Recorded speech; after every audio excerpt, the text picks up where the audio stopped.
The counselors would come in and they would read from a piece of paper for an hour and they would leave until the next day. And it was back to the same stuff. And I made it known that I didn't want no part of any of that anymore. I was trying to get back to my daughter. I let everybody know, like, I was back in my Bible. I was trying to get myself right. And a lot of people took that offensive, and they threatened me, and they were trying to jump me. And thankfully the guard was able to see that something was going on. In this courtroom, a man's future hangs by a thread. Meet Mark Daniel Lewis, once given a second chance on probation, now standing before the court accused of violating it. But this isn't your typical revocation hearing, because what unfolds here exposes something deeper: alleged corruption inside a state treatment facility, gang threats, and the man desperate to change his life. Will the judge see a redemption story or just another repeat offender? Stay tuned, because what happens next flips this case upside down and proves that in Texas courtrooms, justice isn't always black and white. 22 CR 8453, State of Texas versus Mark Daniel Lewis. Can I have parties announced for the record for the state? Hank Wilkins for the state, Your Honor. Defense. Ed Piker for Mr. Lewis. And are you Mark Daniel Lewis? Yes, Your Honor. I'm showing you what's entitled Motion to Revoke Community Supervision. Did you review that with your attorney? Did you understand it? Yes, Your Honor. Are you the same Mark Daniel Lewis who is placed on community supervision in 2022 CR 8453 for the offense on unlawfully carrying a weapon with a felony conviction on January 13, 2023 for a term of 10 years? Is that you? Yes, Your Honor. State? Honor, violated condition number 15G, on or about the 26th day of May.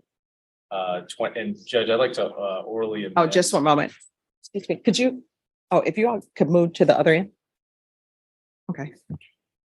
All right. Are we proceeding on the motion as presented, State? Judge, we'd like to orally amend. I've conferred with defense counsel. We'd like to orally amend the year. It should be May 2023 instead of May 2026, Judge. All right. Any objection? Judge, I confer with my client on that, and we have no objection. All right, Mr. Lewis, do you understand that that's a substantive change to the motion to revoke? Yes, Your Honor. Do you understand that your attorney has 10 days to prepare for trial? Yes, Your Honor. All right. Did you wish to proceed? Yes, Your Honor. All right, State. On or about the 26th day of May 2023 in Russ County, Texas, the defendant, Mark Daniel Lewis, did then and there fail to comply with the rules, regulations, or instructions. Excuse me, just one moment. Were you changing that date? Yes, Judge, to 26th day of May 2023. Okay. All right. Thank you. Sorry about that. Sorry. In Russ County, Texas, the defendant, Mark Daniel Lewis, did then and there fail to comply with the rules, regulations, or instructions of the Bexar County Community Supervision and Corrections Department Substance Abuse Treatment Facility, in that the defendant was behaviorally discharged from the East Texas State ISF unit in Henderson, Texas, in violation of condition number 15G. How do you plead to that? True or not true? True. All right. Did you understand by pleading true to violation 15G, the court could find it true, grant the motion, sentence you to 6 years in prison? Yes, Your Honor. Knowing that, do you still wish to plead true to violation of 15G? Yes, Your Honor. Court will find violation of 15G true. Is there an agreement? Judge, we don't necessarily have an agreement. I have no objection. The defense counsel has spoken with probation and we've conferred, and I think he has a proposal that he'd like to make to the court that the state has no objection to. All right, Mr. Piker. That's correct, Judge. And then I will call my client because he knows better what happened than I could ever tell you. All right, Mr. Piker, what are you requesting? I am requesting that the court consider keeping him on probation, not revoke him, and move him out of, don't revoke him, don't send him back to that facility and send him to lifetime recovery. We've looked into it. It's a 3-month residential. He's motivated. Actually, it was his suggestion that if that was possible to get him out of there, he wants to help. He wants to get off the drugs, but he can't do it where he's at. Okay. And he is going to explain that to you better than I can. All right, Miss Abrams. I apologize. I cannot hear. On this case, it is Mark Daniel Lewis. There was an incident at Henderson And his attorney is suggesting that he be placed in inpatient at lifetime recovery. Your Honor, probation would not have any objection. Okay. And so that I will know, what is the issue with that facility? We'll say allegedly. Would you like to hear it from me or from Mr. Lewis? Either one. Mr. Lewis can explain it better than I, but I will tell you that he was in a gang. He was in a gang when he got there. He wanted out of the gang. He told him he wanted out of the gang. His life was threatened. His well-being was threatened. And quite honestly, from what he tells me, there was so much drug usage there and fight night that it was not conducive to getting better. It made it worse. All right. And this is at the facility in Henderson, Texas? Yes, ma'am. He will swear, he will tell you that under oath. Oh, no, I'm going to make sure that the facility at Henderson, Texas, that we do, that a spot check is done, random, so I can figure out what's going there, because the last thing I want is someone who's trying to get treatment and wants treatment to be sent to a facility where it's difficult to receive that. And that's why I wanted to address you, because I knew you'd be interested. All right. You want to raise your right hand for me? Do you solemnly swear or affirm the testimony you give will be the truth and nothing but the truth, so help you God? Yes, Your Honor. All right, you can lower your hand, state your name. Mark Lewis. All right, so tell me what is going on at the Henderson facility? Whenever I was here in this courtroom on January 13th, I signed for the 10 years probation. You gave me the choice to go receive help or go to TDC, where, so I chose the help. And whenever I was finally transported to Henderson, Texas, I threw myself into the program and I started learning about thinking errors. I started learning all the aspects I needed to learn for my first track, which was cognitive intervention. And I had a very successful 45-day call. But during that time, I made the decision to step away from the gang affiliation that I was affiliated with, and I made it known that they were doing fight nights. There were people out there still smoking K2. Fight nights? Yeah, it was disrupted. The counselors would come in and they would read from a piece of paper for an hour and they would leave until the next day. And it was back to the same stuff. And I made it known that I didn't want no part of any of that anymore. I was trying to get back to my daughter. I let everybody know, like, I was back in my Bible. I was trying to get myself right. And a lot of people took that offensive, and they threatened me, and they were trying to jump me. And thankfully the guard was able to see that something was going on, and they pulled me out of the dorm that I was in. What you're hearing right now isn't just another excuse. It's a man exposing what could be serious failures inside a rehabilitation system. Think about it. A facility meant to treat addiction, now described as a place filled with drugs, gang threats, and fear. If true, how is anyone supposed to recover in that kind of chaos? The judge's reaction here is crucial. Notice her tone shifts from strict to deeply concerned. That's not common. Judges rarely promise a spot check on facilities unless something sounds truly alarming. What do you think? Is Mark telling the truth about Henderson, or just trying to save himself from prison time?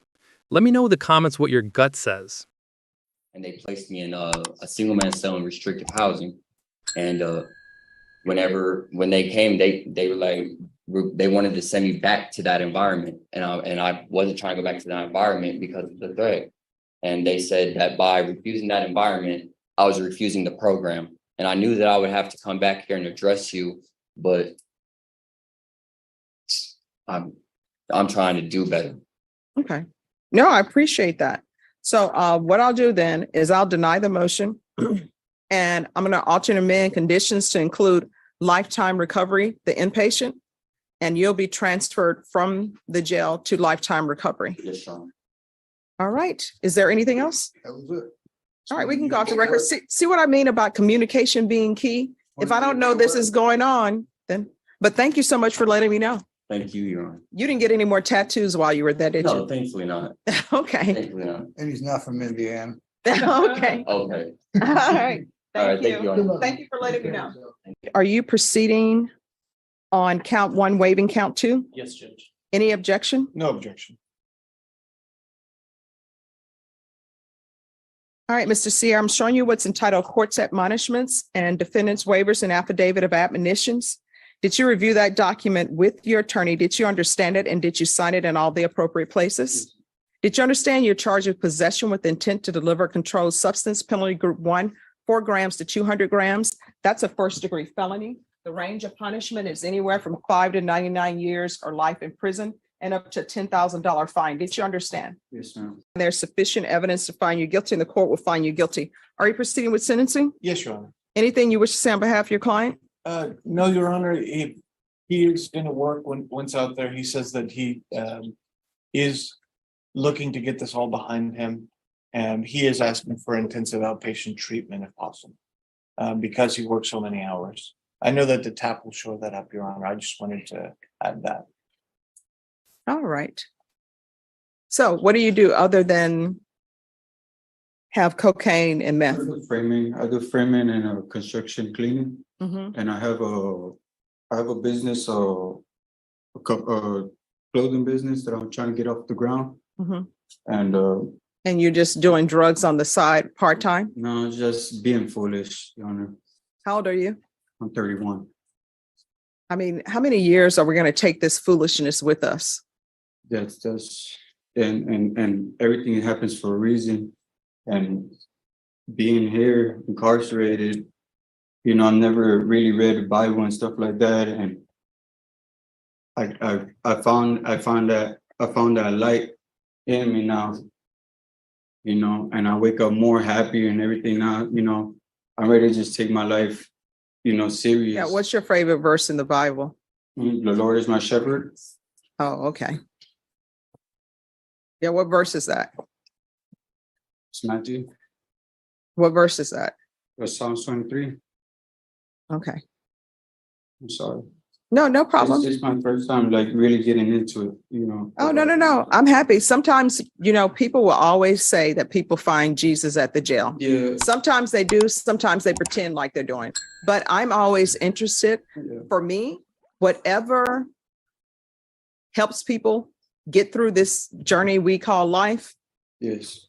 that's a good I thing. got 3 daughters and Oh, what are their ages? 6, 7, and 8.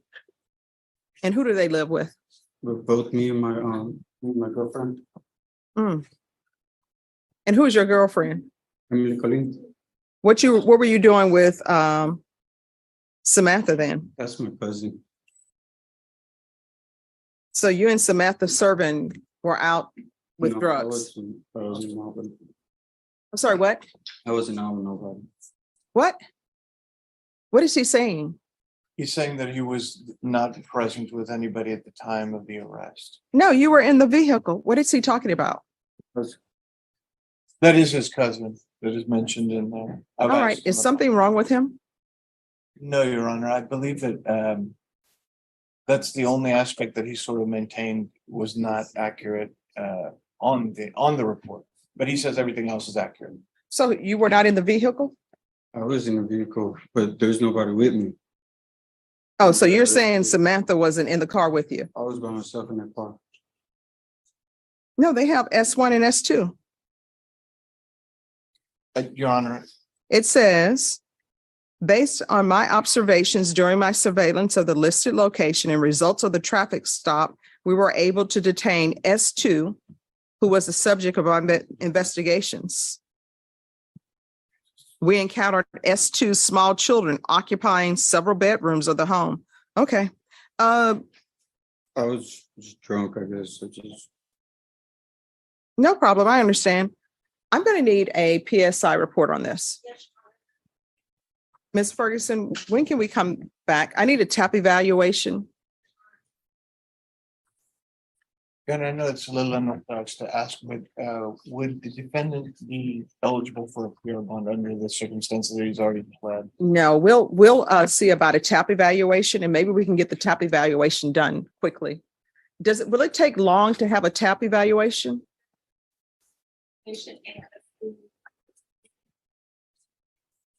Okay. Oh, thank you. So, Ms. Ferguson, can we recall this back in 2 weeks? Yes, ma'am. And I'm just asking for a TAP evaluation so I can get an idea of what's going on. Yes, Your Honor. You can have them come back on July 17th.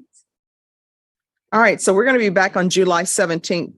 Mr. Sierra, you need to be very honest with what you tell them in the TAP evaluation, because there's something going on here I'm not able to figure out because I don't have enough information yet.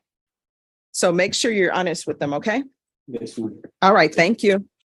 But no, here's my Con Air moment, because people are like, what's the Con Air moment? What happened? So I'm leaving for my flight to come back to San Antonio, and I'm standing in line with my bags, trying to do my check bags. And there is 3 guys in line in front of me. And so the first guy goes up to the counter, and there are 2 people behind him. So then they call for the next person. And I'm like, they're skipping over these other 2 guys. And they didn't seem like they were together. So I said, excuse me, sir, are you next? Oh, no, we're fine. Then I take a look at the guy in the center. The guy in the center is wearing the equivalent of jailhouse flip-flops with socks, shorts that are below his knee, and a jacket, who looked as though he was hustled to be there. And in my mind, I'm like, this is Con Air, this is Con Air. So then I, am listening with my bad ear to see what's going on, because I need to be on high alert. And I hear the guy say, yeah, do you have any paperwork for your prisoner?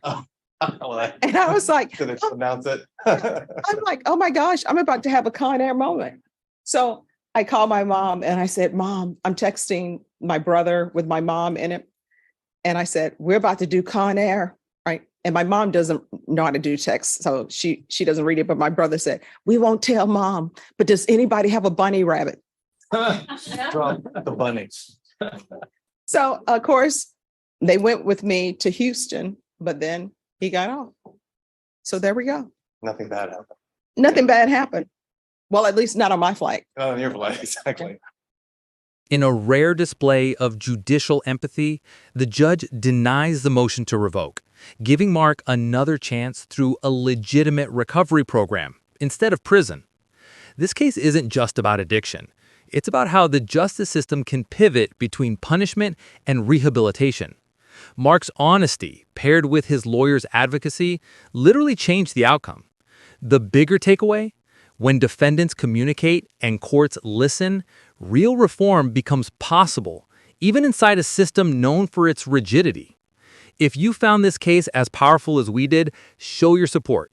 Tap the like button, drop a comment sharing your thoughts on this ruling, and subscribe for more real courtroom moments where justice and humanity collide.